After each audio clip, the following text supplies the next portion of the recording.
ഒരു twin babies ഉണ്ടായിട്ടുണ്ട്. ഈ ട്വിൻ ബേബീസിൻ്റെ മദർ സിക്കാണ്. മദറിന് ബേബീനെ ഹാൻഡിൽ ചെയ്യാൻ പറ്റും. അപ്പോൾ ബേബീനെ ഫുള്ളായിട്ട് ഹാൻഡിൽ ചെയ്യുന്നത് മദറിൻ്റെ ക്ലോസ് റിലേറ്റീവാണ്. അപ്പോൾ അവരാണ് പ്രീ ടേം ബേബി. അവരൊരു തീരെ പ്രിമച്വർ എക്സ്ട്രീം പ്രീ ടേം ആയിട്ട് ജനിച്ച ബേബീസ് ആയിരുന്നു ട്വിൻ ബേബീസ്. ഇവിടെ ജനിച്ചില്ല, പുറത്തൊരു ഹോസ്പിറ്റലിൽ ജനിച്ചില്ല. അപ്പോൾ ആ ബേബീനെ ടേക്ക് കെയർ ചെയ്യുന്നത് ഈ ബേബിയുടെ മദറിൻ്റെ ഒരു റിലേറ്റീവാണ്. അപ്പോൾ അവർ ബേബീനെ കെയർ ചെയ്യാൻ വേണ്ടിയിട്ട് എല്ലാ ദിവസവും കാണാൻ വേണ്ടിയിട്ട് NICയിൽ വരും. പ്രീ ടേം ബേബീസിനെ എസ്പെഷ്യലി ട്വിൻസിനെ വളർത്തിയെടുക്കുക എന്ന് പറയുന്നത് വളരെ ടഫായിട്ടുള്ള കാര്യമാണ്. അൺഫോർച്ചുനേറ്റ്ലി മദറിന് അത് പറ്റുന്നില്ല. മദറിന് വേറെ അസുഖങ്ങളൊക്കെ ഉള്ളതുകൊണ്ട് മദറിന് അത് പറ്റുന്നില്ല. മദറിനും അതൊരു പോസിബിൾ ആയിട്ടില്ല, അല്ലെങ്കിൽ തീരെ പറ്റാത്തൊരു സിറ്റുവേഷനായി. അപ്പോൾ ശരിക്കും പറഞ്ഞു കഴിഞ്ഞാൽ ആ കുട്ടിക്ക്, ഈ 2 ട്വിൻസിനും 2 അമ്മമാരാണുള്ളത്. ഒന്ന് ശരിക്കും അവർക്ക് ഡെലിവറി ചെയ്തിട്ട് കൊടുത്തിരിക്കുന്ന അമ്മയും, രണ്ടാമത്തേത് അവരെ കെയർ ചെയ്തിട്ട് ഈ അമ്മ കെയർ ചെയ്യുന്നതിനേക്കാളും കൂടുതൽ കെയർ ചെയ്യേണ്ടി വരുന്നുണ്ട്.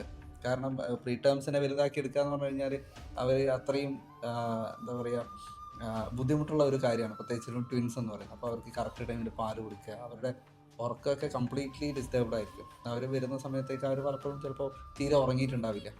ബട്ട് ഇപ്പോൾ കുട്ടികൾ 2 പേരും 1 ഇയർ കഴിഞ്ഞു.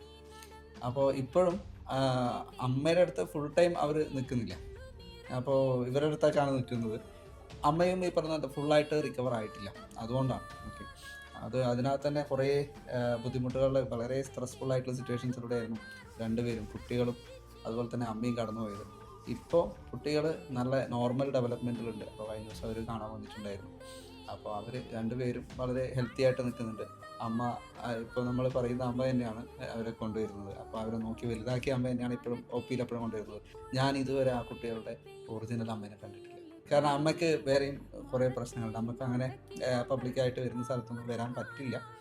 അത് അവരുടെ ആ ഒരു അസുഖത്തിൻ്റെ ബാക്കിയായിട്ടുള്ള കുറേ കാര്യങ്ങളുണ്ട്. ട്രീറ്റ്മെൻറ്റും കാര്യങ്ങളൊക്കെ പോകുന്നത് കൊണ്ടാണ്. അപ്പോൾ ഇപ്പോൾ 1 വയസ്സായി.